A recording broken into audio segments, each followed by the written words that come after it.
I have heard similar stories from others, but never thought I would be in this situation.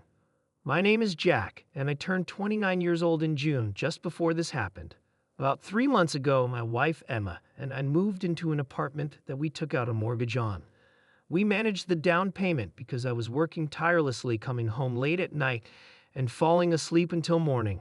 I had low expectations of Emma to keep the house in order, make sure I was fed, and keep me warm in bed at night. I worked long hours, often coming home late at night and sleeping until morning. My only requests of Emma were to keep the house in order, cook meals, and warm her bed at night. I always catered to her whims, bought her little gifts, and made sure she had everything she needed. But after a few years together, quarrels became commonplace, and our marriage lost its spark. The fun and excitement we once shared seemed to have faded away. Intimacy, already rare, disappeared altogether, as Emma constantly found excuses like headaches or fatigue. One day I asked her why she was so tired when she just stayed home, which led to a tantrum and more arguments. She accused me of not understanding her and her needs, and things escalated from there. To keep my cool, I stopped bringing it up as it seemed like a losing battle. After the move, the situation escalated. Emma started nagging more often, saying things like, "You never help. You come home, you sleep, and then you snore all night." She also complained that the furniture still needed to be arranged properly and felt overwhelmed by it all. I advised her to hire someone since she had the money, but Emma snapped back. "What do I need you for then?" Complaints like that really annoyed me, making me feel like nothing I was doing was enough. But eventually Emma calmed down. She seemed to find comfort in our neighbor Jessica, who had just moved in next door. Soon she became friends with Jessica, and they started spending more time together. One day I came home, and there Jessica was sitting with Emma, drinking coffee and eating cheese. Emma introduced us, and I sat down at the table with them. Jessica was very friendly, and we made small talk about the neighborhood and our recent move.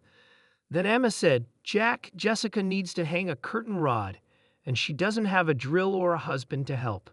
Could you come over to her house tomorrow since you have the day off?" I smiled, not too warmly, and agreed. Jessica added that she would really appreciate it and smiled sweetly at me. Emma started grumbling again. "We've been living here for 3 months, and everything is still in boxes." I sighed, feeling the weight of her complaints, but thankfully Jessica smoothly changed the subject by telling me about a new cafe that had opened nearby. The next day at noon, I'd arrived at Jessica's apartment.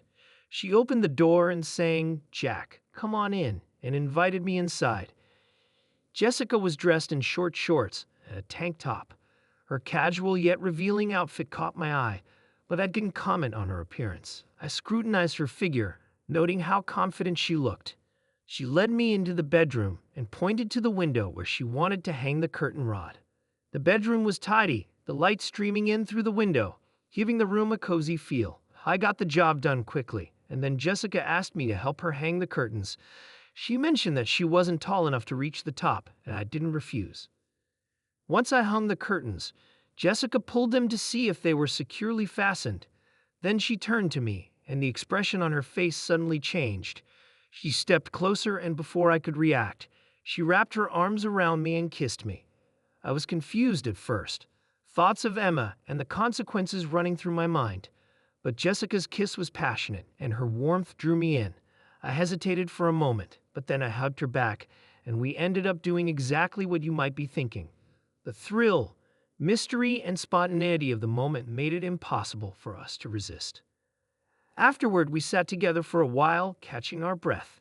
Jessica looked at me with a playful smile and said, "I hope you don't regret it." I shook my head, not knowing what to say back. Part of me felt guilty, but another part of me felt alive, like I had broken free from the monotony of the daily grind. Jessica seemed to understand and didn't demand any promises or commitments from me. She just smiled and thanked me again for my help. I left her apartment that day with mixed feelings, realizing that my relationship with Emma was far from resolved, but at the same time feeling a strange sense of elation. If you enjoyed this story, please give it a like and subscribe for more.